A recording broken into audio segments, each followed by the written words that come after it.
Ce matin encore, pas une goutte d'eau ne coule du robinet.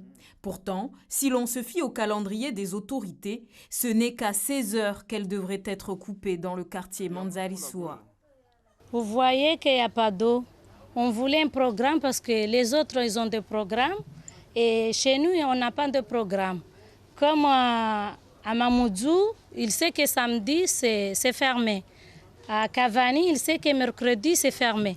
Mais à Manzalisua, non, on n'a pas de programme. Ce gîte situé au cœur de ce quartier populaire fonctionnait déjà difficilement avec la crise sanitaire. Ces dernières semaines, tout est quasiment à l'arrêt. Sur le travail, il n'y a rien, mais on voulait profiter en ce moment qu'il y a Covid pour faire les travaux, mais il n'y a rien qui marche. Plus qu'ailleurs dans ces quartiers, l'eau est de plus en plus rare. Elle peine à arriver dans les hauteurs. Et quand c'est le cas, le débit est extrêmement réduit. Les habitants en veulent aux autorités. Le préfet lui-même l'a dit. En une semaine, l'eau doit être coupée une fois. Ici, l'eau est coupée pendant 5 jours. J'ai dû aller jusqu'à Mtsangamouji pour ramener des jerrycans parce que j'ai des enfants.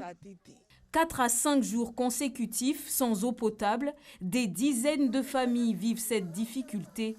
Quelques pâtés de maison plus loin, Marie Madi vit seule avec son enfant de 26 ans. Il est en situation de handicap. Ces tours d'eau compliquent davantage leur quotidien. Je dois faire à manger pour mon enfant, je ne peux pas. Je dois aller chercher de l'eau auprès de mes voisins, mais là aussi je ne peux pas parce que je sais que nous sommes tous logés à la même enseigne. Les habitants de Manzalisua ne sont pas les seuls à Mamoudzou à vivre sans eau plusieurs jours d'affilée. Des habitants qui réfléchissent à une action pour se faire entendre des autorités.